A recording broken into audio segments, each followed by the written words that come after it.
Welcome to the Power Outage Debrief 2025. We made it through okay.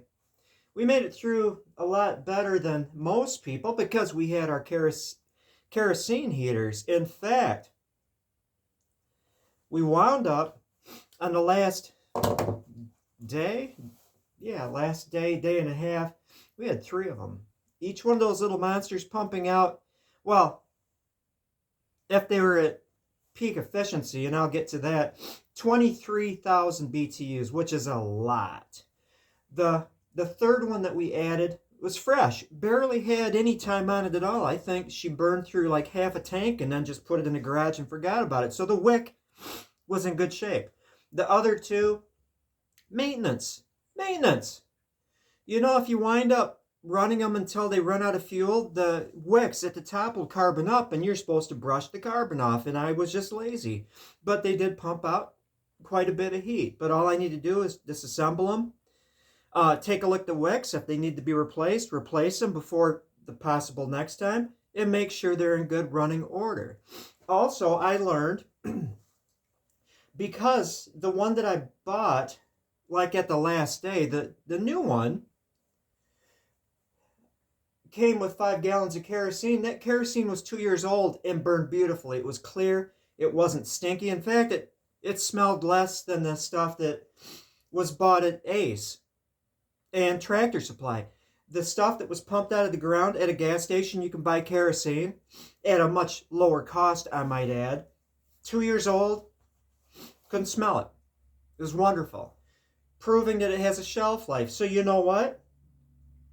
It would be best to have things in metal cans because plastic is somewhat permeable, air permeable, not liquid permeable, but air permeable, letting O2 get in there. It's best to store fuels, gasoline or kerosene, in metal cans. So maybe I'll pick up some jerry cans, some 5-gallon cans. I have a picture, a screenshot I took. But you know what? Why fix it if it ain't broke? For kerosene, why not? Plastic cans, because it came in a plastic can, it was good. Enough of that. The next thing is the generator, which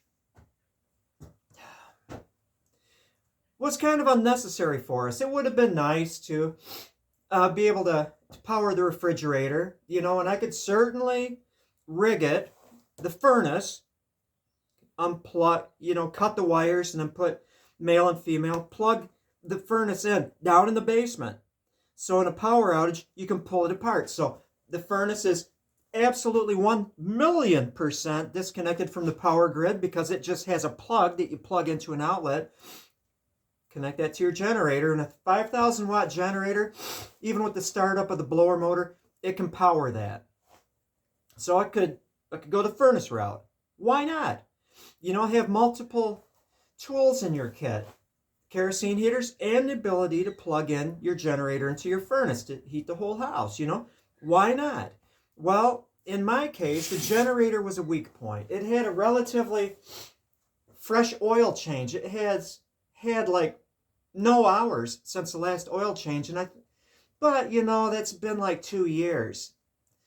And so it's possible that the oil shut off. There's a warning. The oil was topped up there. It was not out of oil. It was not overfull. It was not underfull. It was right where it should have been.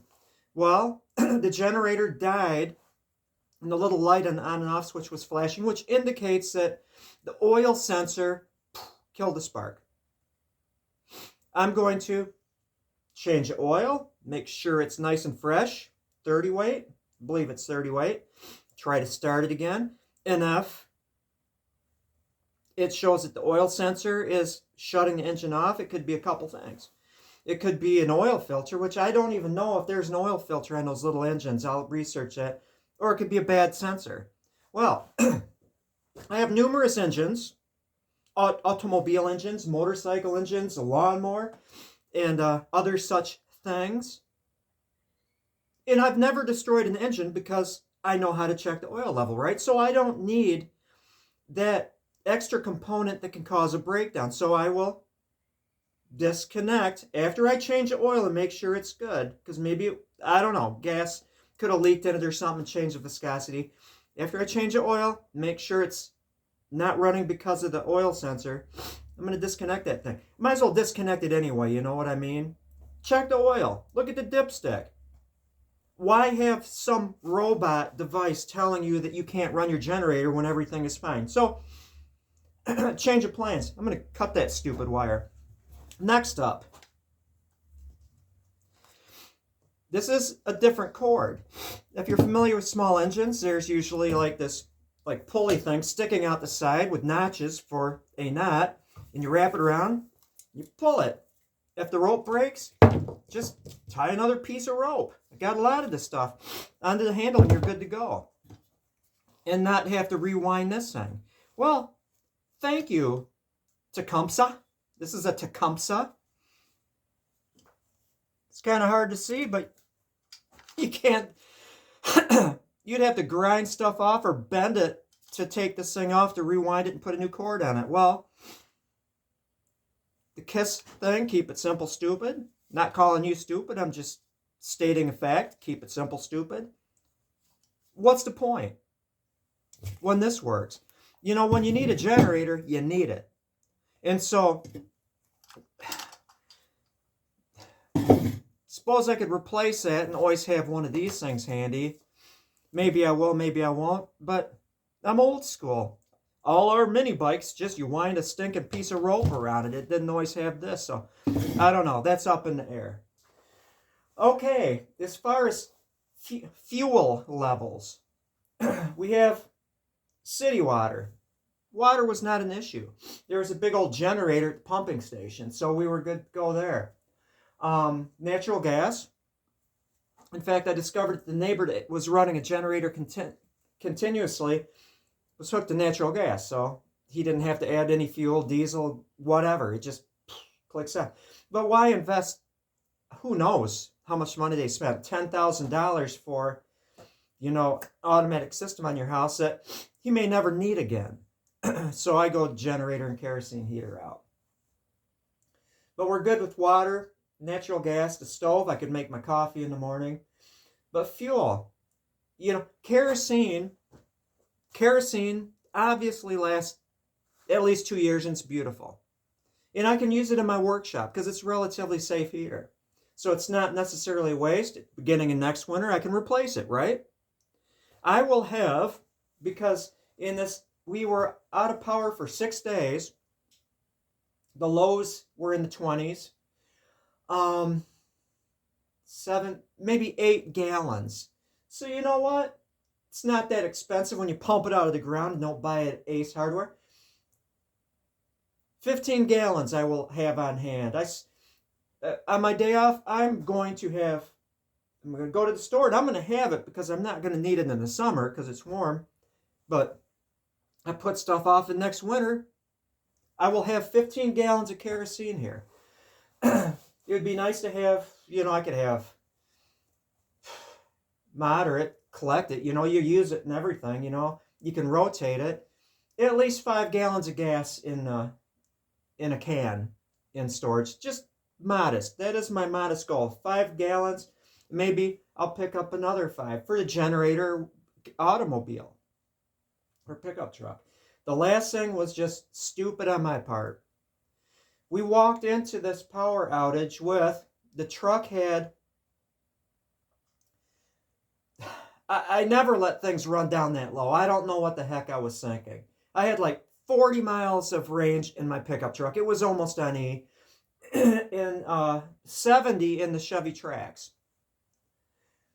If I had enough to make it 50 miles south of here and back, you know, I'm not going to make a one-way trip. I've got 50 miles of gas, so I'm going to drive 50 miles because I'd be out of luck if they weren't open.